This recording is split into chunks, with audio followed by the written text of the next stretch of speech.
ড্রেসের colour same না হওয়ার কারণে আমার কিন্তু কেক ফেরত এসেছিল। এরপর থেকে আমি এই ড্রেসের কালার যখন কোনো কাস্টমার আমাকে দেখিয়ে বলে যে সেম টু সেম কেকের কালার হতে হবে, এরপর আমার এই কেকগুলো নিতে অনেক ভয় লাগে।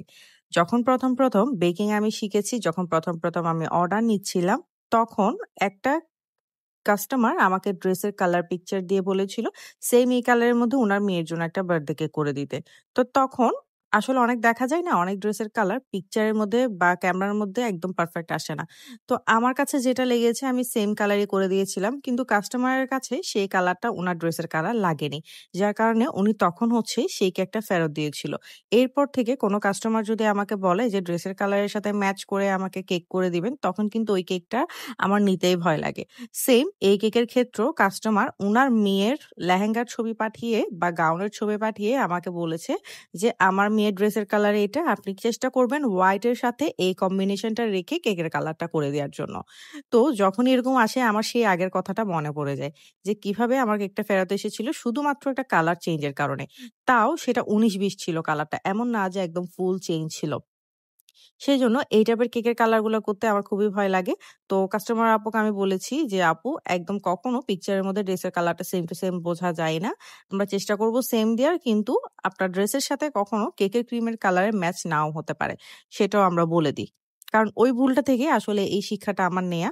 এরপর আমি কেকের কাজ করা স্টার্ট করে দিয়েছিলাম। এটা একটা ৩ পাউন্ডের কেক ছিল 2 টিয়ারের মধ্যে। আর 2 টিয়ারের মধ্যে যেহেতু ছিল, প্রত্যেকটা কেকই আমার থেকে ভালো মতো ফিনিশিং করে ফ্রিজের মধ্যে ভালো করে সেট করতে হবে। আর এটা না একদম সকাল ডেলিভারি ছিল। যার কারণে এর আগের দিন রাতেই হচ্ছে ফুল কেকটা আমার রেডি করে রেখে দিতে হয়।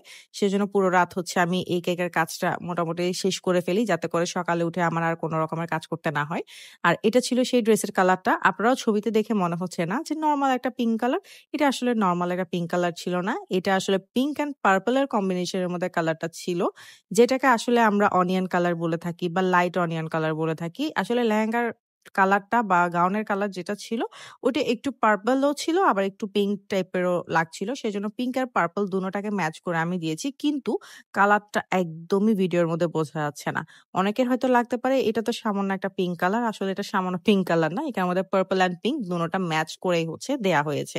কিন্তু পরবর্তীতে একদম পারফেক্ট একটা কালার চলে এসেছিল। মানে আপুর ড্রেসের সাথে একদম ম্যাচ করে কালারটা এসেছে। এরপর আমি হচ্ছে দুনোটার মধ্যে কালার মিক্সিং করে এখানের মধ্যে বাকি ডেকোরেশন গুলাও করে ফেলছিলাম। আর এরই মাঝে বলে ফেলি, আমরা হচ্ছে আগস্টের ১৫ তারিখ থেকে আমাদের অফলাইন এবং অনলাইন প্রফেশনাল কেক ক্লাস নিচ্ছি। যেটা চট্টগ্রামের মধ্যে হলে আপনারা অফলাইন ক্লাসটা করতে পারবেন। চট্টগ্রামের বাইরে হলে আপনারা অনলাইন ক্লাসটাতে জয়েন হতে পারবেন। যে কেকের ক্লাসের মধ্যে আপনারা টোটাল ৭ থেকে ৮ টা ফ্লেভার কেক শিখতে পারবেন। তার পাশাপাশি চিজ কেক থাকছে, পাউন্ড কেক থাকছে।